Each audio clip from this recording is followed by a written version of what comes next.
Welcome to the University of People video section on written assignments. My name is Dr. Joseph Shevchuk, and I'll be your tour guide for today. Written assignments might be called something different in your course. They might be called lab, they might be called project, but it's the same basic idea. The student, by themselves or in a group, have an assignment that is opened up 1 week, due the next week, then peer reviewed the week after. So I'm going to show you my written assignment from week 2 of my comp course. This is going to be massively edited out since it's a lot of privacy issues. So the first thing I want to show you is the setup phase. The setup phase, there's nothing for you to do. This is automatically done for you. You sit back, you relax. Basically, setup phase means there's something there for the student to see.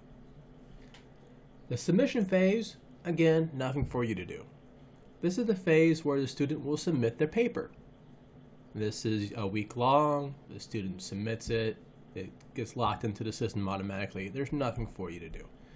Assessment phase, this is where the students assess it the week after. The computer will put them in groups, anonymous groups, and the students will have a week to assess their peers. Again, nothing for you to do. The grading evaluation phase. This happens after the assessment phase closes out. There's not much for you to do on this phase either. However, you can check your assessments. And some students will say, please, please, please check my assessment. And yes, check them. Especially when the student says, please check my assessment. That usually means something went horribly wrong with peer assessment, as peer assessments are wont to do. So I'm going to go over the grades in a submission. As you see, the grades are put into 2 columns. One is out of 90. That is the original submission. And one is out of 10. The 1 out of 10 is the assessment grade. Now, the 1 out of 90 is the average that the students gave. So in this particular one, for 78, the student was given a 77, a 90, and a 68. Add them up, divide by 3, computer rounds out to 78. All right. This one's a little more tricky. The assessment is a score based upon how the student assessed his peers. And it's kind of like, if you see the Olympics, where they judge, like figure skating, a 8.5, a 9.9, and a 2. Okay, Russia, you're being a little unfair right now. I remember that Olympics, where Russia would just give horrendous scores to Western countries.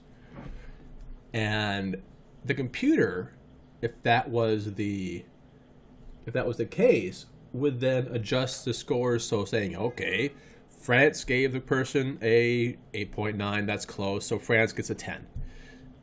Germany gave the person a 9.8, that's kind of close. We're giving Germany 10 for that one too. But Russia, you're 2, that doesn't quite fit with the other 2 people. So you're going to get like a 6 by the computer instead of 10.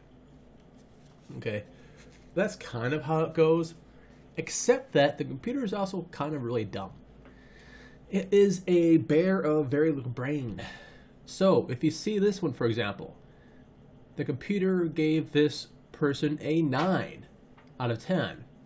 Unfortunately, this person only did 2 out of the 3 assignments.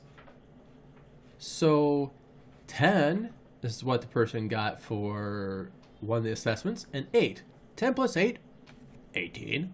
Divide that by 2, 9. Perfect. Let's go home. Except that, oh, wait, this person didn't actually do one of the assessments.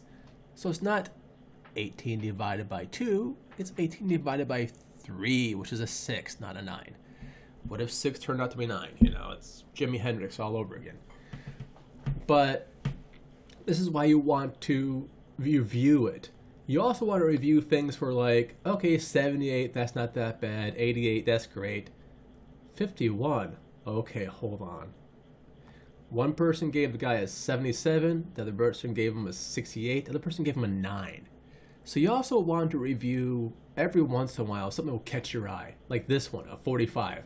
One person didn't grade him, One person gave it a 90, the other person gave them a 0. One of these scores has to be wrong. Either that's an A paper or an F. It can't be both. It might be neither, but it cannot be both. So chances are this student will complain about the grade, and I'm pretty sure he did. And you will have to go over and look at it to make sure there's no like good job assessment, because a lot of times the students will just fill out the assessment form, give random scores, and then put no feedback whatsoever, even though it's part of the assessment, and then write good job for a person they just got an F. They just gave you an F. Good job, you have an F. Sorry, it can't work this way. And I'm going to show you how to look for this, and then briefly I'll go over how to change this in Gradebook.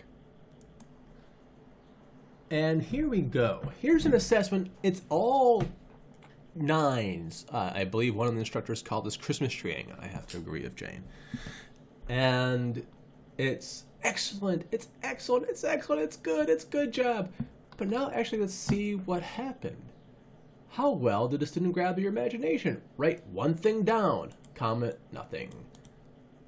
Is this real? At least one piece of evidence. Nothing.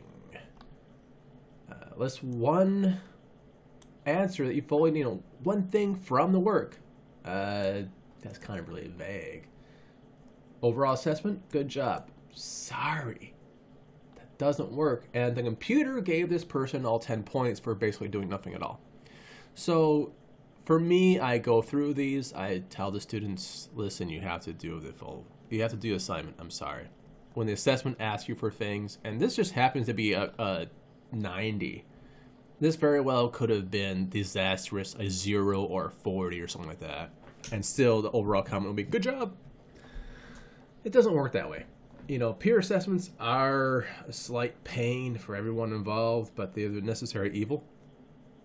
And we are getting better, but we only get better if the teachers reinforce it.